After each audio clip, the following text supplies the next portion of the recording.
abun wuyan da baya nan. Soyayya ta sake zuwa gare ta amma ta kore ta, tana tsoron raunin da bata tuna ta samu ba. Ranar da ƙaddara ta dawo, da abin da ƙarya ta sace, komai ya canza. Wani matafiyi mai rauni ya iso garin, shiru yake, cike da raunuka, baƙin ciki na binsa kamar inuwa. Lokacin da Dije ta bashi ruwa, idanuwansu suka haɗu, duniya ta tsaya tak. Wannan mutumin da Dije ta bawa ruwa ya gane ta, don saboda daga garinsu ya zo, kuma a fadan sarki yake. Ko da ya koma kuwa, ya kasa gaya wa Yarima ga abin da ya gani, tsoron kar a ƙaryata shi ko a yanka masa wuya.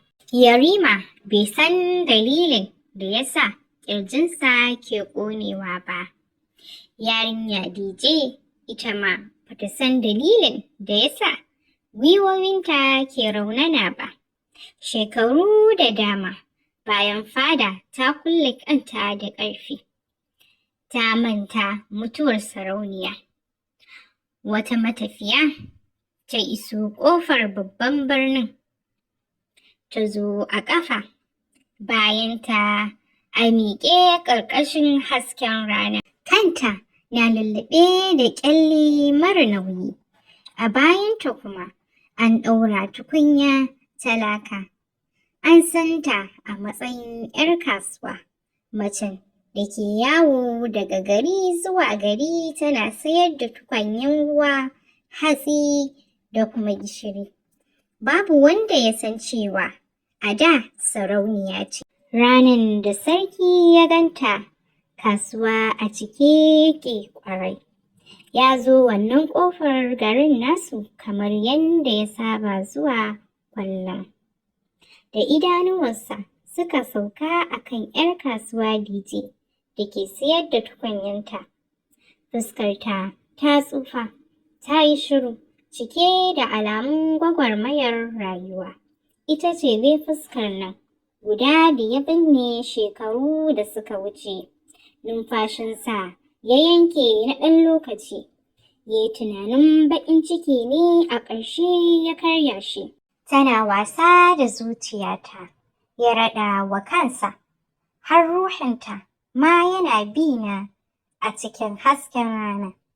Ya juya zai tafi, amma zuciyarsa na bugawa da ƙarfi.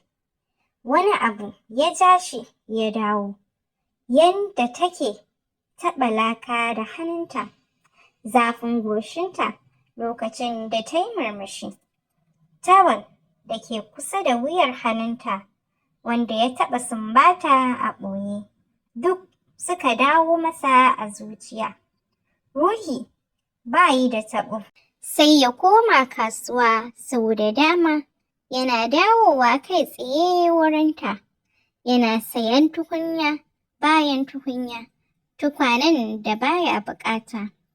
Duk lokacin da ya tsaya fiye da lokaci, duk lokacin kuma da 'yar kasuwa Dije tana tarbansa cikin ladabi, ba tare da sanin guguwar da ke tasowa a zuciyarsa ba. Duk lokacin nan shi sarauniyar Zainab yake gani. Sai dai ita ma Dije wani abu ya motsa a zuciyarta, bata san fuskar ba, amma muryarsa ta yi kamar wanda ta taɓa ji a da. Kasancewarsa tare da ita na ɗumama wani wuri a cikin zuciyarta da bata taɓa sanin yana nan ba.